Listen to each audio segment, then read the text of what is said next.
Cyber भामट्यांनी अमरावतीकरांच्या खिशातून वर्षभरात 8.25 कोटी रुपये काढले। त्यात सर्वाधिक 5.6 कोटी रुपये शेअर मार्केटच्या आमिषाला बळी पडून गमावले।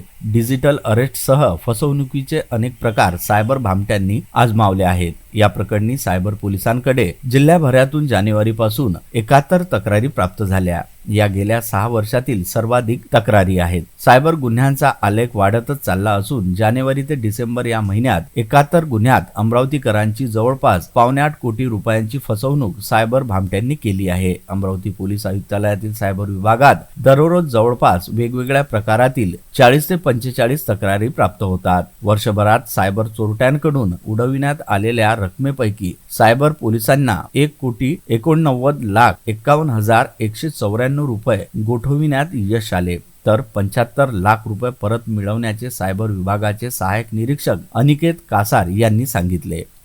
डिजिटल अरेस्ट म्हणजे डिजिटल स्वरूपात अटक। यात एखादी व्यक्ती पोलीस, ईडी किंवा सीबीआयचा अधिकारी असल्याचे सांगून मेसेज पाठवतो किंवा थेट व्हिडिओ कॉल करतो। तुम्हाला ड्रग्ज किंवा मनी लॉन्ड्रिंगच्या प्रकरणात डिजिटल अरेस्ट करीत असल्याची बतावणी तो करतो। त्यानंतर बराच वेळ ती व्यक्ती तुम्हाला व्हॉट्सअप किंवा स्काईप कॉलवर राहायला सांगते, कारण तुम्हाला अटक झालेली आहे। अमरावती शहरात 2 तक्रारदारांचे 24,99,000 सायबर चोरट्यांनी लुटले आहे। ब्युरो रिपोर्ट, मंडल न्यूज, अमरावती।